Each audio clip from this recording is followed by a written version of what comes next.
it's really possible that the elections get stolen. And the California one was a big one for me.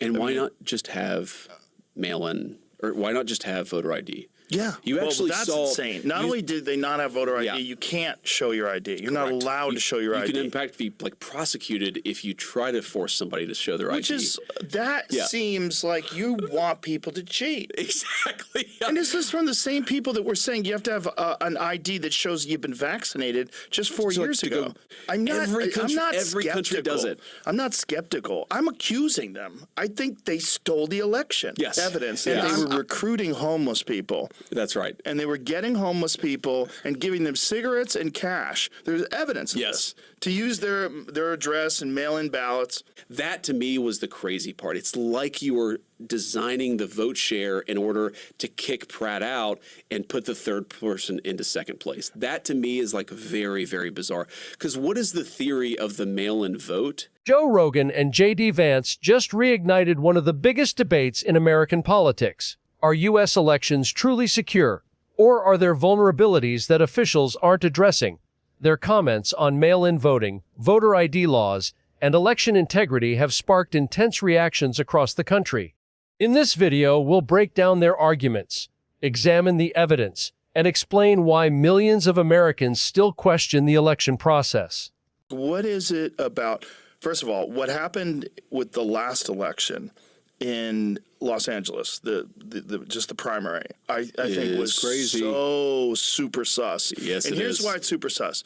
Not just super sus that Spencer Pratt, who was in second place, got overtaken by Nithya Raman in the mail-in ballots, but that the mail-in ballots also passed a tax hike. The people voted to pay more taxes. Yep. In a state where you have the highest, taxes. Yeah, I would be the Californian Joe who wakes up in the morning and says, you know what, I'm going to go and vote for higher taxes. I don't pay enough. I don't pay enough taxes. I feel like we could fix this if I just pay 5% more taxes. That's right. They're like, we don't pay enough.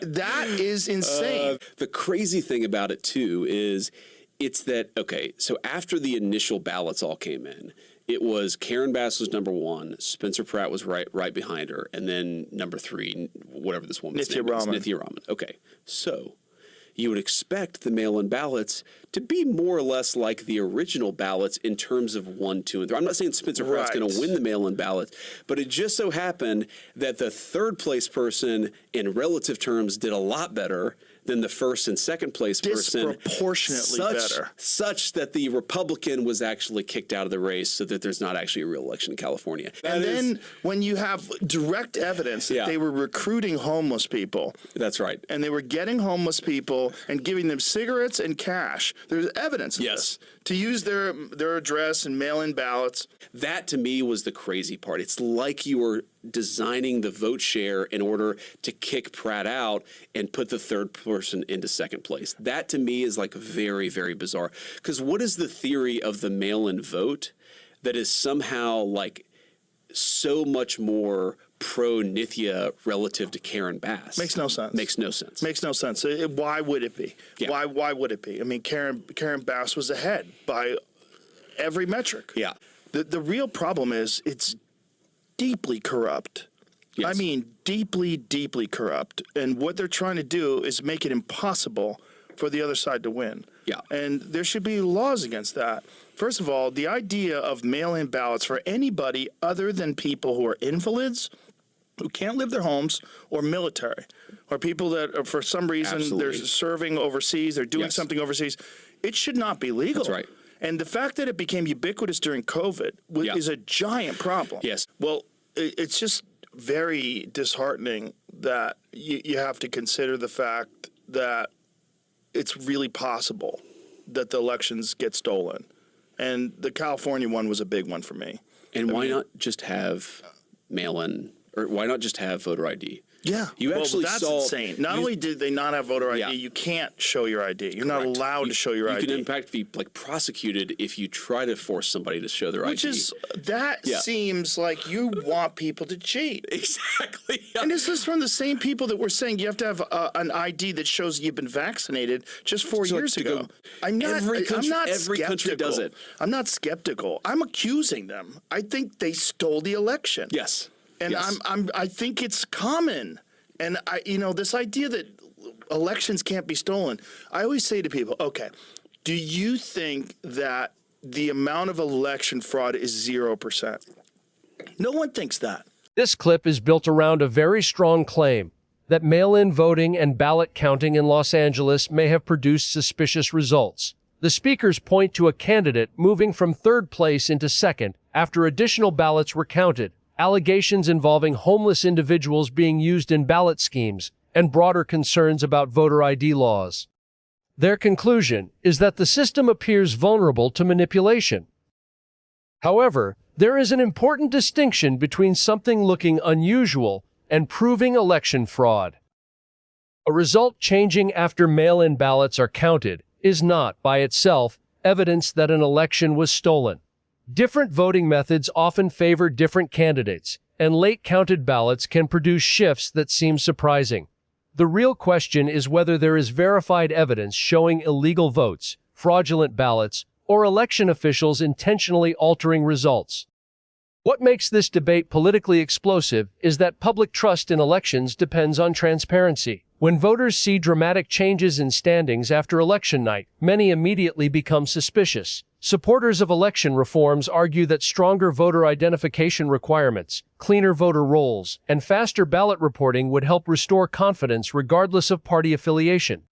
At the same time, critics warn that repeatedly claiming elections are stolen without conclusive proof can damage faith in democracy itself. If every unexpected result is automatically labeled fraud, voters may lose trust even when legitimate counting procedures are being followed. The strongest argument raised in this clip is not necessarily that fraud has been proven. It is that election systems should be designed to eliminate as much doubt as possible. When millions of people question the process, officials have a responsibility to explain how ballots were collected, verified, and counted. The larger issue extends beyond Los Angeles. Across America, debates over mail-in voting, voter ID laws, ballot harvesting, and election security have become some of the most divisive political topics in the country. One side argues that easier voting increases participation and protects access to democracy. The other argues that stronger safeguards are necessary to protect election integrity. What this conversation ultimately reflects is a growing crisis of confidence. Whether the concerns are justified or not, a significant number of Americans no longer fully trust election outcomes. And when trust begins to disappear, every close race becomes a controversy, every ballot count becomes a battle, and every election becomes a fight over legitimacy rather than policy.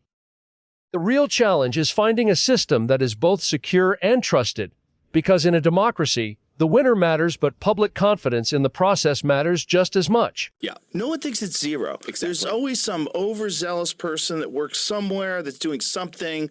There's always crazy people that are like blue no matter who, we got to win, or red no matter what. That's the part about it that I think makes most people of my political persuasion skeptical of what the Democrats are doing. Yeah. Like, if you don't want to cheat in the election, then just make everybody actually show an ID. Another thing people don't realize is, I didn't realize this until a couple years ago, the voter ID solves a lot of the mail-in ballot problem. Because if you have to show an ID in order to get a mail-in ballot, in order to actually, confirm that there's a real identification attached to that vote, that solves a big chunk of the problem This too. is just logical. Yes. Like, there's always people, right and left, that are going to try to rig the election because they think it's imperative. Look, we saw there was people like Oprah Winfrey was saying it. Like, if we don't win this election, you may never vote again. Like, Yep. what the fuck are you talking about? Like, why? Who's going to tolerate that? That's Left right. or right? That's crazy. That's right. But that attitude allows people to justify cheating. Correct. And I think they cheat. And I think they've been doing it forever. And Absolutely. I don't think there's any other reason why you would have no voter ID. And they try to say, oh, it's racist to have voter ID. Like, what are you talking about? somehow or another, like Kathy Hochul had the craziest take on it. She often does. Did you see her take on it? I have not. She was talking about black people in inner cities not even knowing what a computer is. Did you ever see that?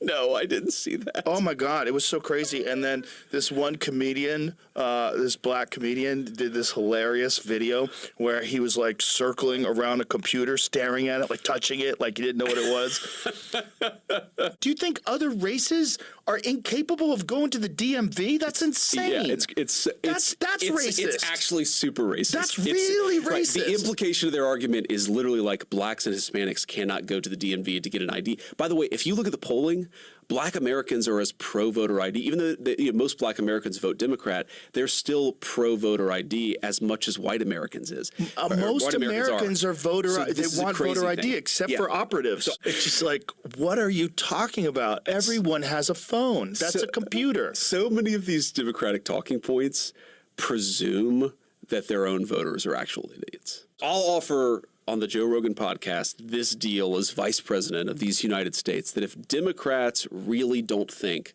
that there's any cheating, give us voter ID. I just don't know give us how voter it's ID not. And we'll stop talking so much about elections. Why is that not a federal thing? We are trying to make it a federal thing. So we are right now trying to pass the Save America Act. One of its main provisions is a requirement that you do voter ID. This clip makes a very direct argument. If elections are important, proving who you are before voting should not be controversial. The speakers argue that voter ID is a common-sense safeguard that could increase confidence in election results, especially when it comes to mail-in voting. Their position is simple. Requiring identification helps verify that ballots are connected to real voters and reduces opportunities for fraud. At the same time, it's important to separate opinion from established fact. Supporters of voter ID laws often point out that IDs are already required for many everyday activities, from banking to travel, and argue that elections should meet at least the same verification standard. They also note that public polling frequently shows broad support for voter identification requirements across different demographic groups. Critics, however, argue that voter fraud is relatively rare and that strict ID requirements can create barriers for some eligible voters, particularly elderly citizens, low-income individuals, or people who may not have easy access to government-issued identification. Their concern is not that voters are incapable of obtaining IDs, but that additional requirements could discourage participation. What makes this debate so heated is that both sides claim to be protecting democracy. One side believes election integrity comes first, and that stronger verification increases public trust. The other side believes voter access comes first, and worries that additional rules could prevent legitimate voters from casting ballots. But here's the reality. Public confidence in elections matters. Whether someone believes fraud is widespread or extremely rare, citizens need to trust that every legal vote counts, and that the process is transparent. When large portions of the population question election outcomes, that skepticism can damage faith in democratic institutions, regardless of which party wins. The strongest point raised in this clip is not actually about Republicans or Democrats. It's about trust. Elections only work when voters believe the system is fair. The challenge for lawmakers is finding a balance that protects election security while ensuring every eligible citizen can participate without unnecessary obstacles. And that's the question at the center of this entire debate. Can America strengthen election verification while also protecting voter access? Or will the country continue arguing over the legitimacy of its elections every 4 years? Whether you agree with Joe Rogan and JD Vance or not, one thing is clear. Public trust in elections remains one of the most important issues facing America today. If you enjoyed this video, let us know your thoughts in the comments. And don't forget to like, subscribe, and turn on notifications for more videos.